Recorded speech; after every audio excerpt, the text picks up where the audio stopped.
Hello and welcome to The Economist Asks. I'm your host, Anne McElvoy, and this week we're bringing you a special show from Washington, D.C. I'm looking down towards the White House. All around me is the sound of institutional Washington heading home after another turbulent political week. We're 1 year on from the election that rocked the Beltway and put a billionaire reality TV star in America's top job.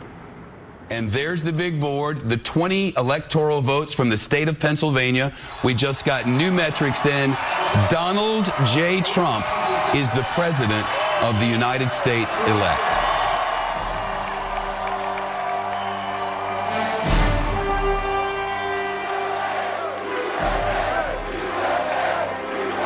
Thank you. Thank you very much, everybody. I've just received a call from Secretary Clinton.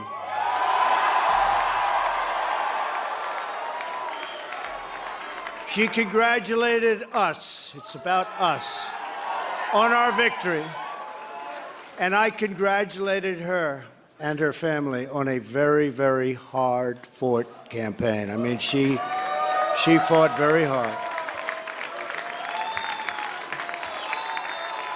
For those who have chosen not to support me in the past, of which there were a few people, I'm reaching out to you for your guidance and your help so that we can work together and unify our great country. Donald Trump took his brash style on the stump to the White House.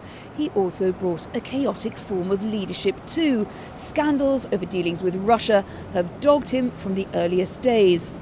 His approval ratings are hovering at around 37%, and that makes him one of the most unpopular presidents in American history. And yet there's no denying Mr. Trump has made an extraordinary mark on politics.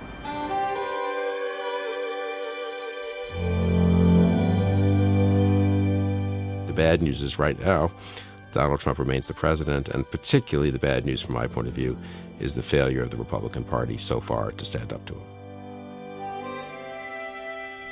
Frankly, you know, it takes two to dance, and the Russians have chosen a path of confrontation.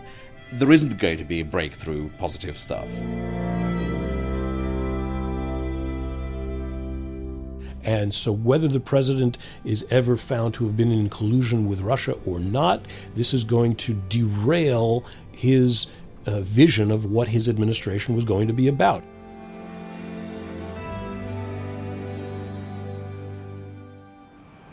We'll be hearing from our own experts at The Economist and from around Washington in just a moment. But first, every election marks the anniversary of many before it.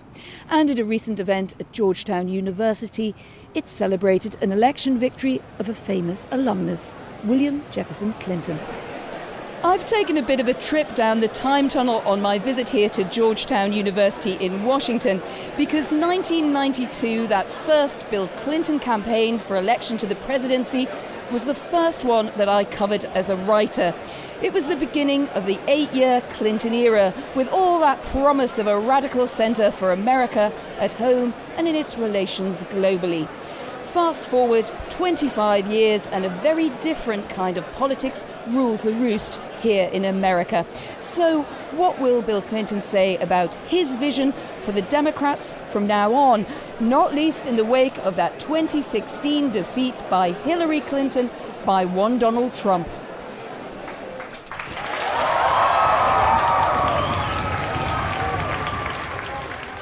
When I was a freshman at Georgetown, we all had to take a course called The Evolution of Civilizations, in which the famous professor, Carroll Quigley, said that the defining idea of Western civilization, that it enabled us to outperform other civilizations since the age of reason, at least, was that the future could be better than the past, and that every person had a personal, moral responsibility to make it so.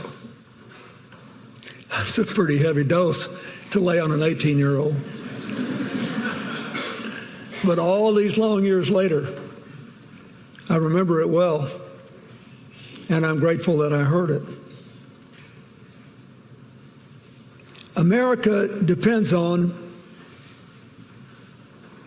adhering to our version of that conviction. And yet there are many millions of our fellow citizens who don't believe it anymore, who don't believe much of anything anymore. A warm response there for the former President Bill Clinton here at his old university in Georgetown. He sounds frail and a bit hoarse over that long speech these days, but he still has that folksy, off-the-cuff speaking style that reminds us of his time in the White House. He contrasted the America he'd run, but also that of George Bush I with Donald Trump's administration, craftily invoking bipartisanship there against the president today. What advice did he have for the future progressives in the audience? Lots of future policymakers and budding politicians, of course, turning up to hear him and still excitedly trying to chat to him behind me. He said you had to be pragmatic. People needed to be better off when you left office than when you arrived. But he also recognised a powerlessness among voters, a sense of disenfranchisement that he thought had driven people towards a more raucous and more populist politics. So what was his remedy for that? Work at the grassroots, he told his audience. Get people to show up. The golden rule of his political success, he claimed. Get to know what might motivate and move people in your direction and listen to them. He bemoaned a less fact-based politics, a more reactive, gut, emotional way of discoursing about the country's future under Donald Trump. There would come a day, he said, when facts and knowledge would return to the fore of American politics. But did he know how to get from now to then? That wasn't so clear. Prominent Democrats aren't the only ones pondering the way forward. Prominent Republicans are too, just in more hushed tones. People don't know who's going to run and who would be the strongest candidate, and I could give you a bunch of names, but I myself am not sure. Do I want? I spoke to Bill Kristol, perhaps Washington's best-known never-Trump Republican. Bill is editor-at-large for the Weekly Standard, a conservative news magazine, and a man about Washington.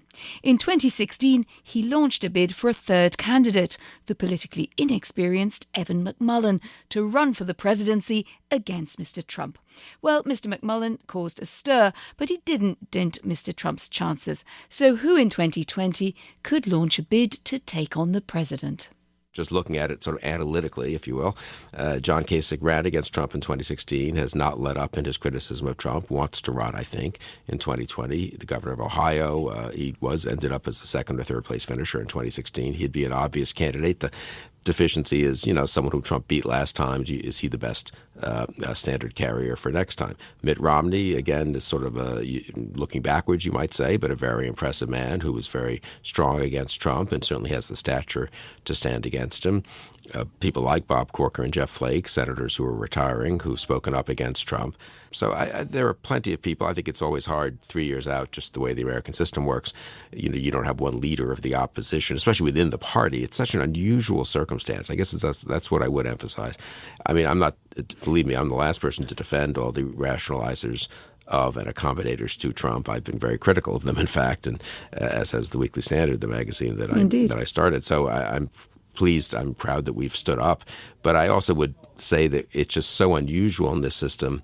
And there isn't quite one person. I mean, there isn't quite, John McCain is ill. I mean, there just isn't, it's not obvious that everyone should rally around one person. Having said that, that's fine because no one needs to do it. If we all rallied around Mitt Romney tomorrow, it wouldn't change anything. What is the problem is what you indicated, which is these senators, a combination of being cowed by the fact that Trump is still pretty popular with the Republican primary electorate, and they're sort of talking themselves into the fact that he's not so bad, and rationalizing the fact that, well, maybe we can get some policy victories. All of that together has created a very bad slippery slope where they rationalize one thing, and then they privately say, that was bad, but I guess we just have to go along. And then 2 weeks later, they've sort of forgotten that they privately thought it was bad, and then they're just going along. That's how rational. The thing I've learned the most over the last year is the power of rationalization. That really is a strong. People who are intelligent and otherwise decent people can talk themselves into tolerating and even semi-endorsing some pretty bad things. What odds would you give me on Donald Trump getting a second term? I think the odds are against it just because he's at 39% approval, and I don't think he's likely to be a very successful president. Incidentally, he's at 39% approval with the economy having been strong for the last year and without any obvious foreign policy fiascos yet. And obviously I hope there aren't any, but I'm not confident there won't be. So I think the odds are against him, but the Democrats are in disarray. The Republican challengers the Republicans are in disarray. He's an effective demagogue. I think that's the one thing people underestimated about Trump. And so I'm not confident that he won't get a second term, but I would bet against him getting a second term. And then the question is, does it simply swing over to the Democrats, which is quite possible, or is there a possible Republican alternative who could either win a primary or conceivably could you get a breakup of the two-party system and a third party? I think that's more possible than it has been for a long time, but it's still an uphill. I wouldn't bet on that in the American system. Do you need to make an attempt to understand Democrats better and vice versa with the hope of making perhaps an alliance across the very broad centre of American politics? Yes, I think so. I was been involved in a little project called the New Center Project with Bill Galston, who worked for Bill Clinton in the Bill Clinton White House precisely for that reason. I think, there's a lot of genuine rethinking of issues going on because it's a new moment, and there are a lot of economic and other issues, globalization, technology, which requires some fresh thinking, which will break some of the old ideological structures and silos, I think. And secondly, as a practical matter, there aren't that many of us never Trump Republicans. We can simply enjoy being in the wilderness and I suppose feel that we're in the right place. But it's very important for us to, persuade the reluctant Trump supporters among Republicans, of whom there are many. One shouldn't kid oneself that there are some real Trump enthusiasts. They're presumably hopeless. But there are lots of people who have talked themselves into Trump, rationalizing Trump. They could be, I think, perhaps moved away as events unfold, and that needs to be one effort.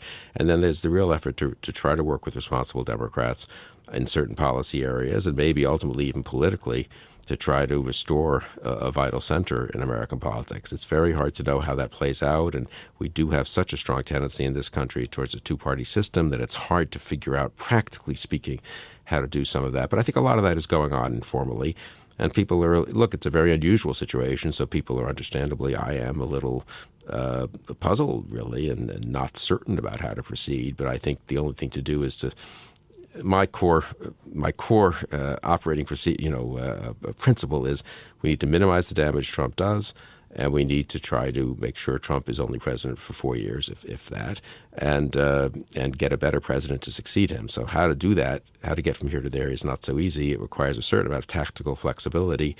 But I think the good news is a lot of people are talking to a lot of people about how to do that. The bad news is right now, Donald Trump remains the president, and particularly the bad news from my point of view is the failure of the Republican Party so far to stand up to him.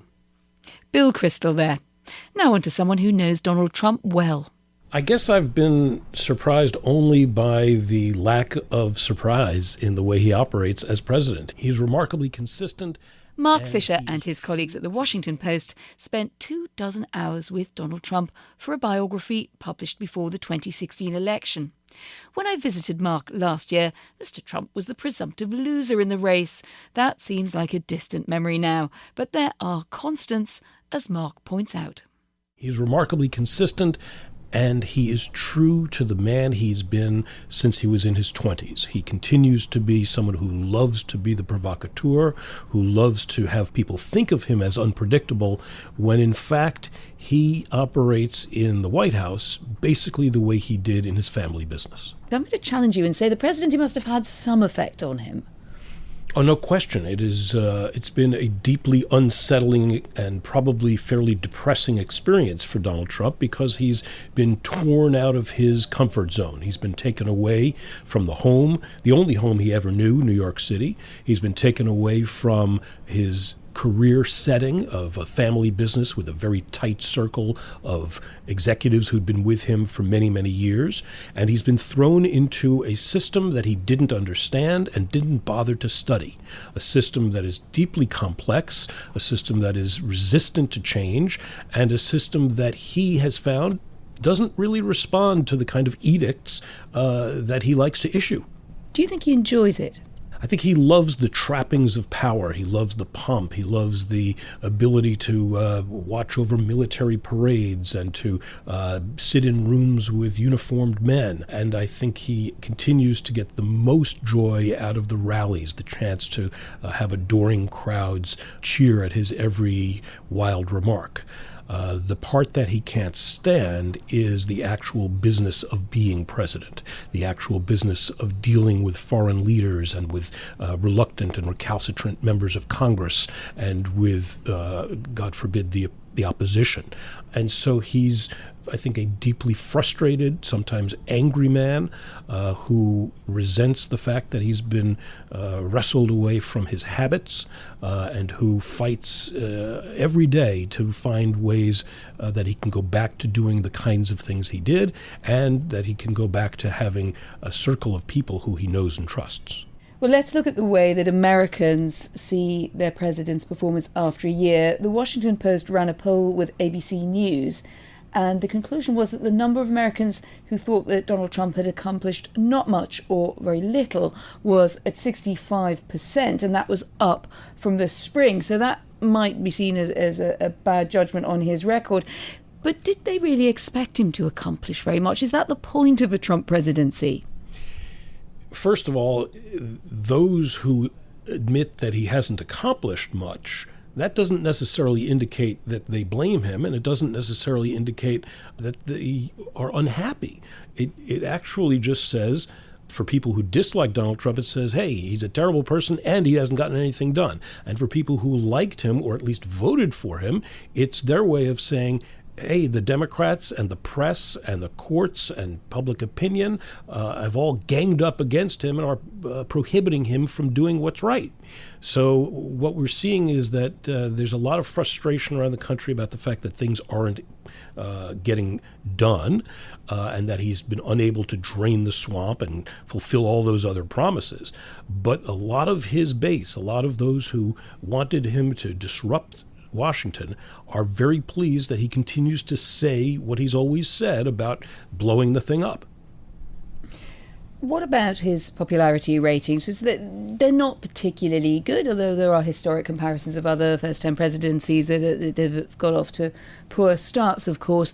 But then neither is the Democrats' recovery chart looking good. I mean, if you were to look at it, even Stevens, do you think that they're both in a mess? First of all, there is a level of disappointment with Donald Trump. Those who thought he was going to go into office and blow up the system have been disappointed at the slow pace and the inability to get some very basic things done.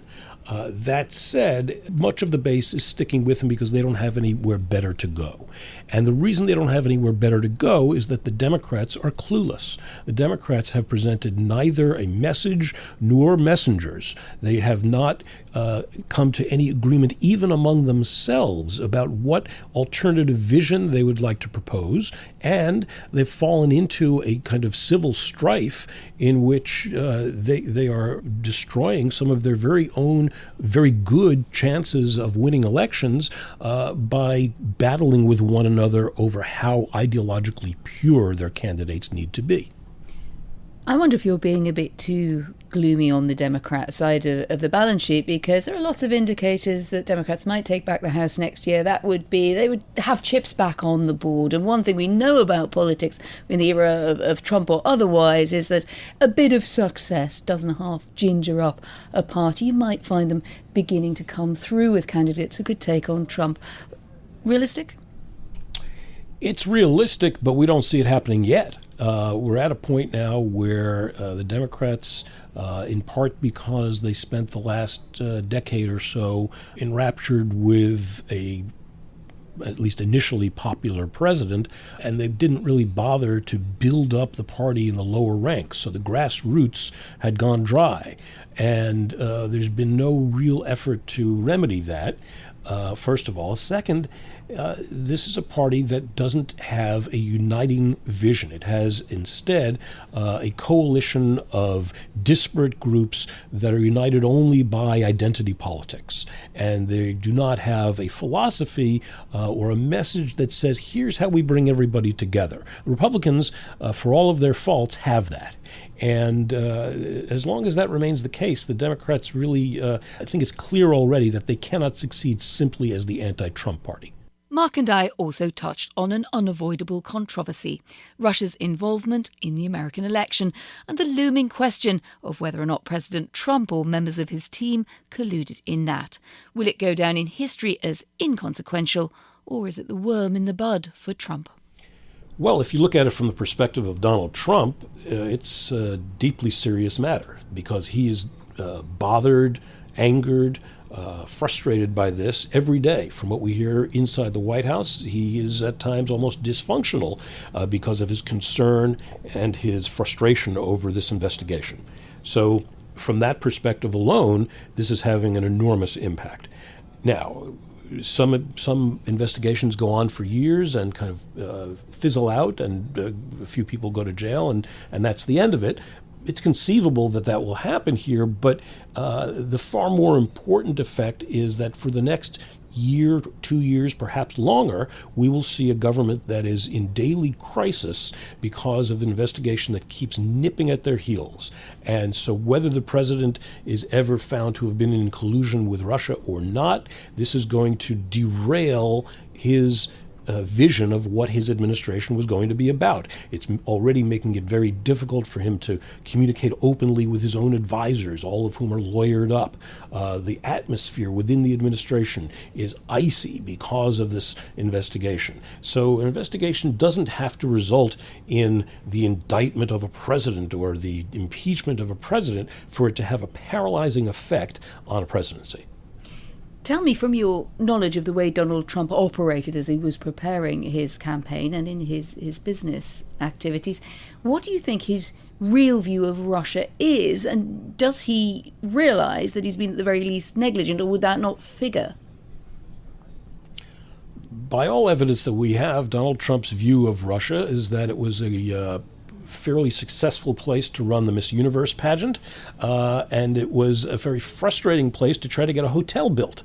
And he's worked for many years, decades even, to get a hotel built in Russia, and it just never happened. And he met some good people along the way, and he kept thinking he could get a deal done, and he still thinks he can get a deal done.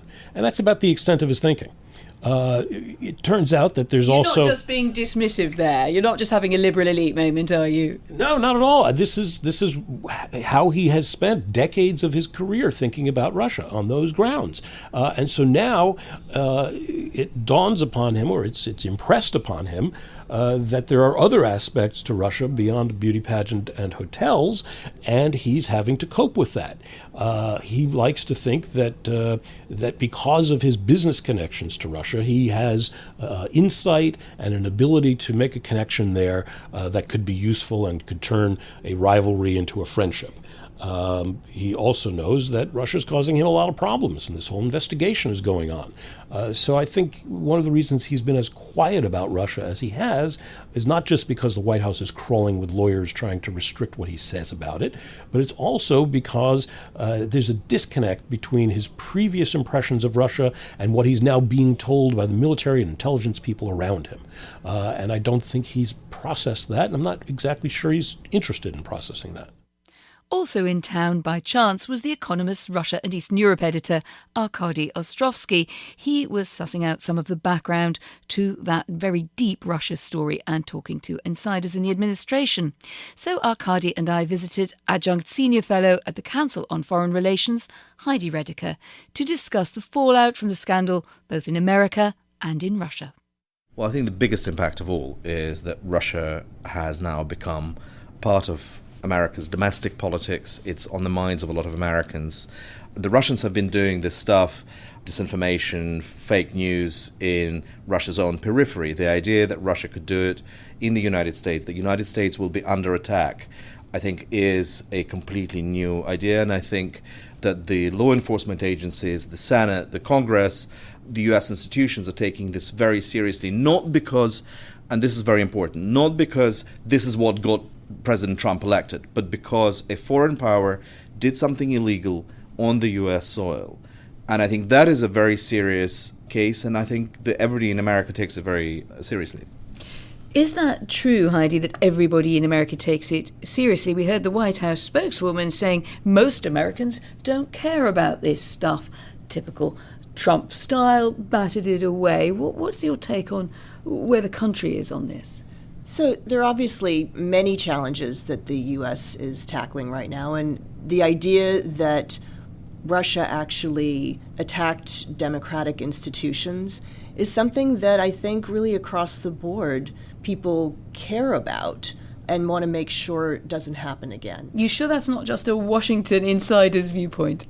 I think if you gave an ordinary American the list of things they're concerned about, you'd have other things that were on top of that list, jobs and immigration and education and all sorts of things.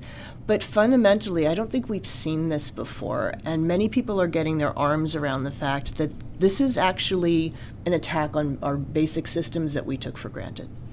And also, well, actually, if you look at the polls, the recent YouGov poll showed that the number of Americans who now see this not just as some political partisan issue, but as a genuine threat has gone up from something like 27% to 44%, which is a very significant jump in a year. Arkady, does that mean it didn't work from the point of view of the Kremlin? If it is now getting pushback in America, there's chaos here in the political institutions and close to the president, you could say that plays to Mr. Putin's hand. Well, I don't think it does, actually, plays to Putin's hand. Also, we have to be careful when we say it's a sort of Kremlin attack. The difficulty for the US law enforcement agencies and investigations is that they're not just dealing with one organization called the FSB or the Kremlin. They're dealing with a network of freelancers, people who are just out on the limb, getting paid, clearly either through the Kremlin or with Kremlin turning a blind eye or even encouraging them to do that. But it's much more of a sort of a terrorist network, if you like, rather than just one state action. And it has to be taken, obviously, very seriously. And, from Russia's point of view, and I think a lot of members of the Russian elite feel that this has been completely reckless. And I think it has been a shock in the US that the stuff that the Russians have been doing in eastern Ukraine, in Georgia, in Moldova, in its backyard, they've now done on the US soil. Heidi, part of your expertise is the US-led sanctions against Russia. Help me out here, because it does seem very confusing how that is playing out and how indeed it would relate to the situation that Arkady has just described, in which a lot of the chaos doesn't seem to have come directly from main state actors. The history post-inauguration of President Trump of sanctions is really, I think, one of those untold stories of checks and balances working in the United States. Once Trump becomes president, there is a deep concern that he is going to unilaterally roll back sanctions that were imposed on the back of the invasion and annexation of Crimea, on the invasion of the Donbass in Ukraine, and on the back of the cybersecurity. And it didn't happen. Why? Well, I think what you did see was the U.S. Congress stepping up, and they codified the executive orders that had imposed those sanctions, making it much more difficult for them to actually be taken off. In fact, in the new sanctions law, Congress now has an authority over any weakening or lifting of sanctions, and indeed more sanctions were put on for certain types of sectors in the economy, and for abuse of human rights and for cyber intrusion. So this is something where Congress has now overwhelmingly voted in support of this. It was 98-2 in the Senate. So it's really a checks and balances story where the sanctions are now in the hands of Congress. Let's come back to Donald Trump. He is the president. He's had an erratic approach to Russia. But do you now see a policy crystallizing around this new situation in which a lot of things have come to light that we didn't know about before? I think Donald Trump's room for doing any kind of a deal with Vladimir Putin, if he imagined once that he could do that, is now very limited. Russia has become a totally toxic subject in the US politics. Anybody who mentions Russia, the flags go up. So I think he has to be very, very careful. But that's on the political side. In terms of the institutions, and I agree with Heidi completely, I think we're actually seeing the American institutions kicking in and doing their job. Frankly, it takes two to dance, and the Russians have chosen the path of confrontation. There isn't going to be a breakthrough positive stuff. The economists Arkady Ostrovsky and Heidi Redeker from the Council on Foreign Relations there. Finally, Democrats scored a major victory this week, but unless you follow Virginia state politics closely, you might not have noticed. And CNN projects that Ralph Northam, the lieutenant governor of Virginia, will be elected governor of Virginia, beating the Republican candidate Ed Gillespie. The Democrats continue to win in Virginia. John Fassman, our Washington correspondent, was at Ralph Northam's election night party. John, how big a win is this for the Democrats? Well, there are two ways to look at this. The first is that Lieutenant Governor, now Governor-elect Ralph Northam, was forecast to win. He held a steady lead in the polls, but he outperformed those polling expectations and really ran up the score in Northern Virginia. And so what this does for Democrats, both Northam's win and Phil Murphy's win in New Jersey, is number one, it avoids the backbiting and fights that would have occurred had they lost. And number two, it sort of provides a blueprint for Democrats as they head into the midterms next year. It sustains the argument that what Democrats need is a big tent party with progressives running in progressive districts and moderates like Mr. Northam running in more moderate and purple states. And so I think Democrats are going to be very heartened by this. I think Republicans will be frightened given just how big Northam's victory was in the suburbs. Is it the revenge of the suburbs? That's a tag that's been put on it. Was that your experience reporting it? It is the revenge of the suburbs. I'm always leery of overdrawing lessons from single state victories.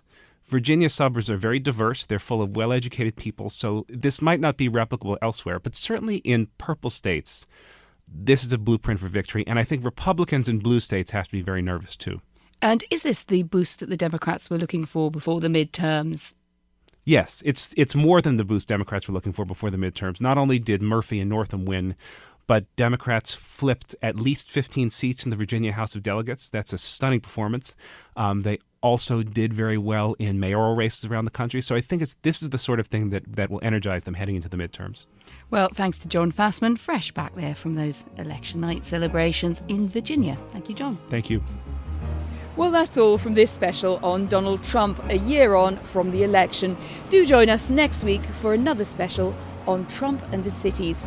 Together with my producer, Cheryl Brumley, I'm off to the airport now and we're headed to Chicago.